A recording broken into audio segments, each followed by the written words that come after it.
Hi weavers, I get asked all the time about bulk when changing colours and all different questions about changing colours, the best methods, how often your repeats should be before you change your colour, all these kind of things. Should I carry my colour up the side? So many questions about changing colours. But this one question in particular I want to talk about today is about when you are, say, doing stripes, and you're doing maybe more than just a couple of picks of stripe of each colour before you change colours, and you don't want to carry the yarn up the side, especially if it's a thicker yarn like this is a light worsted. It's a little bit thicker, and so if I do more than say 4 picks, then I'm going to have these great big floats up the side. Doesn't look great, and it can also catch on things, so it's not all that functional either.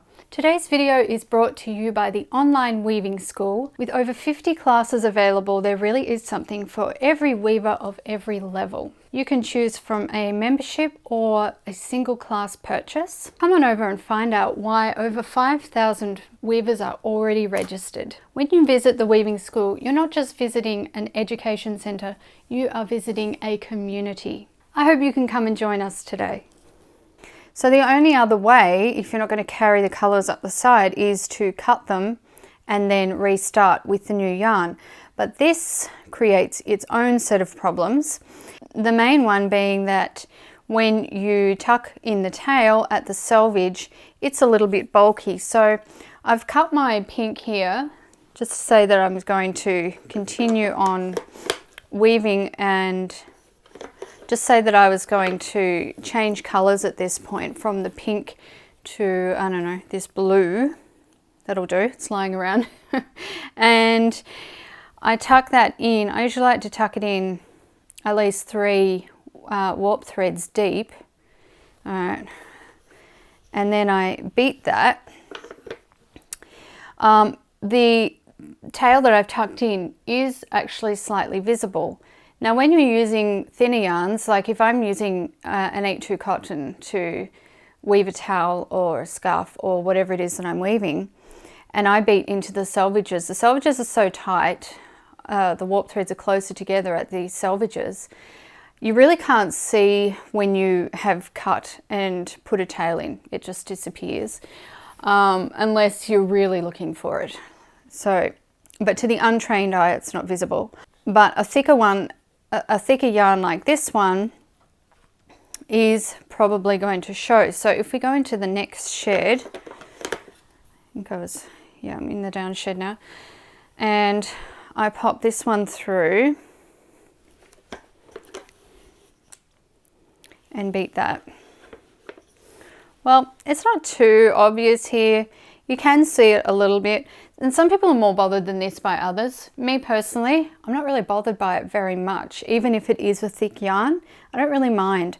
But if you do have a lot of colour, and I just realised that I wove that in totally the wrong shed, so let me fix that. No, I'm supposed to be in the up shed. Weave it back in the correct shed. That's better. Now you can better see that little tail, of course, it's sitting above the other wefts. And if you're changing colours very frequently, so if I was changing colours every 4 rows, yes, I'd start to get a build up. So the first thing is, before I think about doing anything else, I need to alternate the sides in which my tails are starting and stopping.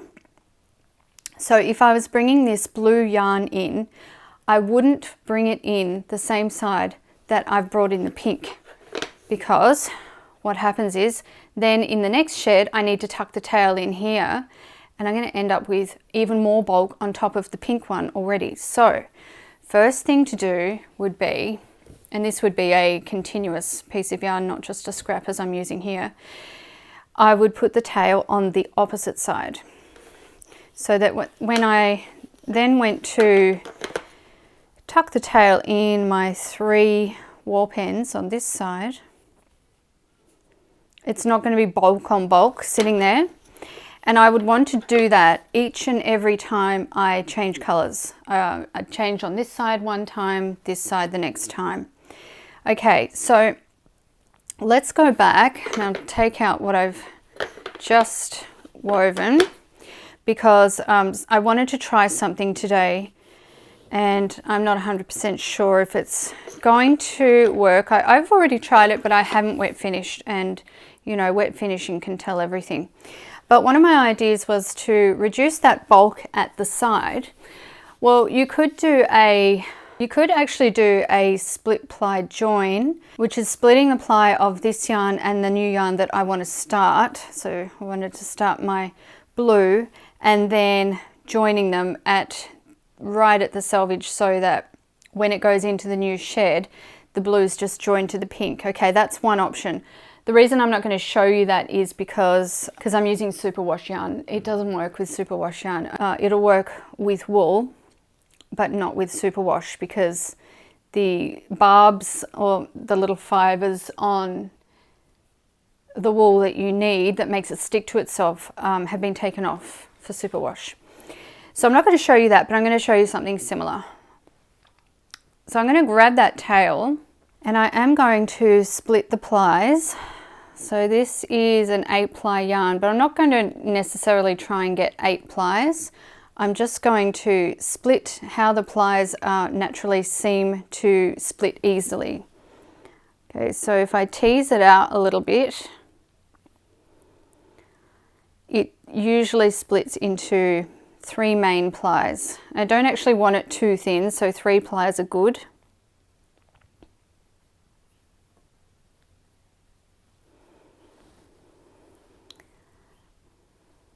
Okay, what I'm going to do is I'm going to choose, out of those 3, I'm going to choose just 1 ply that is going to remain as my tail, and I'm going to cut the other 2 off. So that one is the one that I'm going to choose, and the other 2 are being cut. And I'm going to put that into the shed 3 warps deep and beat that, and then I can go into my next shed and bring in my new yarn and bring that yarn through, leaving my tail on this side, which would normally be on the opposite side, beat, and then into the next shed where I would normally just tuck my tail in, but I'm going to try splitting it again.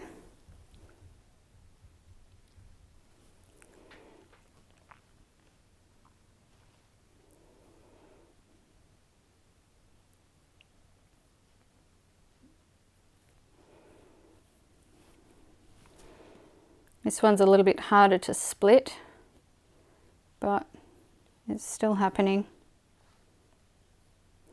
So what I'm going to do with this one, I'm going to do something a little bit different to what I did with the pink one.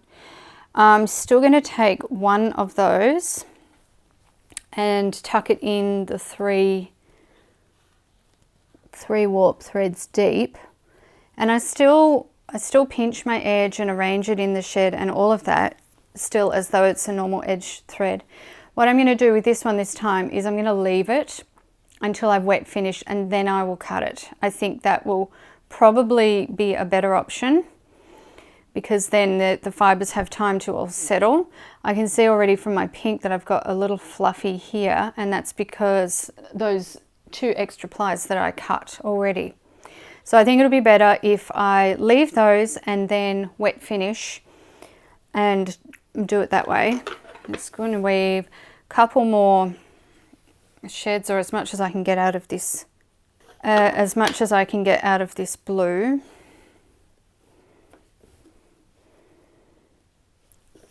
Might be lucky enough to get one more peek out of this.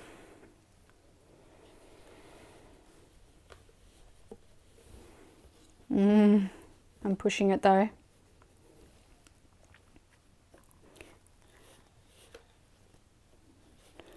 All right, because this is only a sampler, that's really not long enough, because I can't even really tuck that in. But just for the sake of the video, I'll keep going. And now once again, I'm going to bring in my pink, which is my new color. And again, I'm bringing it in from the same side as the other two, which I wouldn't normally do. I would alternate, but for the sake of this video with you being on that side already, it's much easier. And beat that in and then change shades. So split the ply again. I'm going to do this a few times to so that I can report the results back pretty well.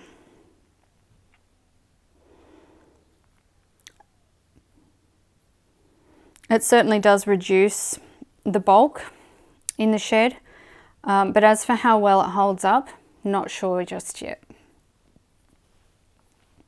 Okay, in by 3 warp threads, and I'm going to leave that tail still hanging off, beat, and then weave the next shed.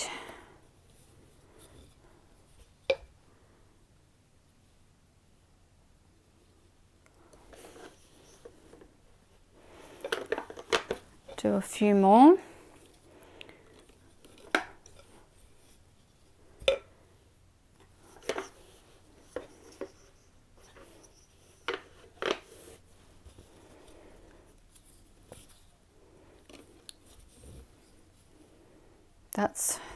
That's my fourth.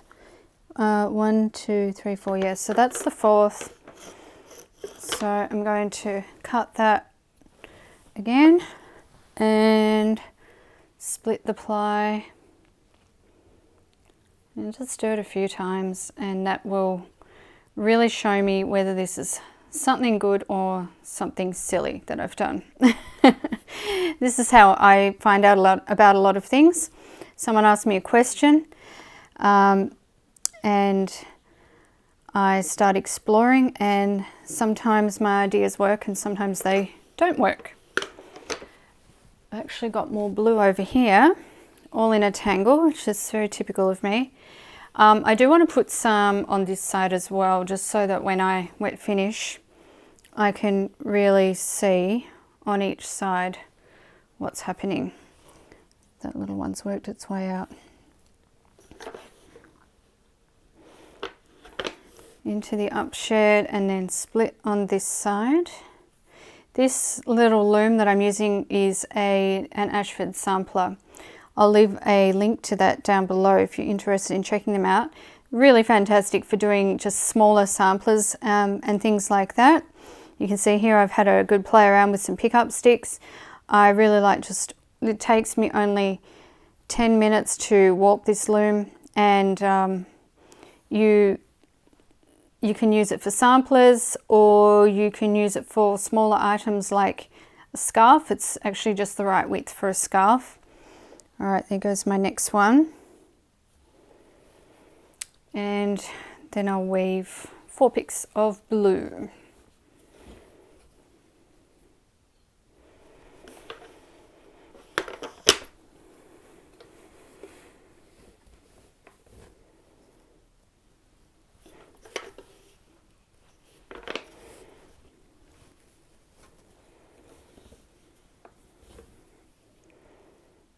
All right, I think I'm going to leave it there.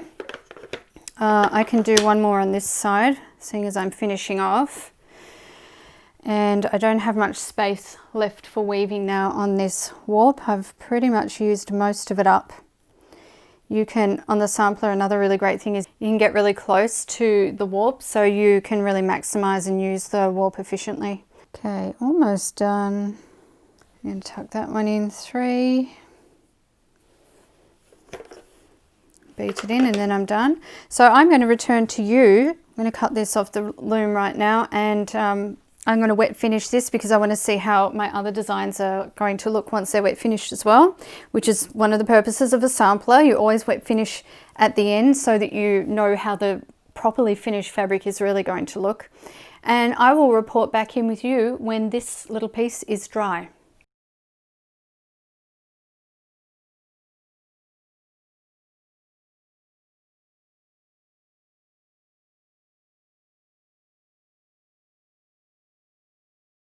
Okay, so the piece is all dried out after being wet finished. I soaked it for over an hour in warm water and then I laid it flat to dry. This is the top side and I've got some of the fluffies, the split plies at the top and the others are at the bottom. So the ones that are at the top are the ones that I separated out and then I left them, I didn't cut them.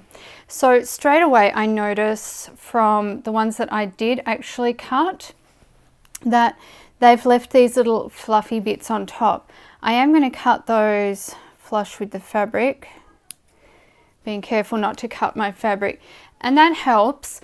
But I think that might be a bit of an issue. The ones that I cut the extra plies off before wet finishing. So I think that would be a problem. Also, I think I mentioned in the first part of this video that this is a superwash wool. And I think that this sort of technique would be much more effective with a non-superwash wool. So I'm just going to flip this over. And we can see here where I've got all of my little fluffy tails in the back that I had woven in. And I'm just going to cut those flush with the fabric carefully.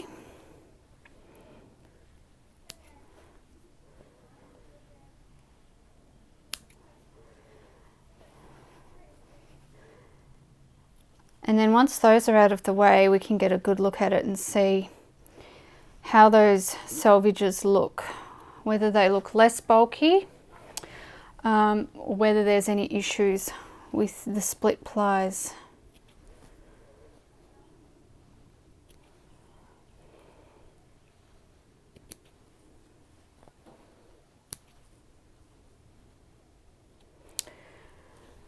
Got a couple more on this side too, so these are the ones that some of the plies that were left on the front side.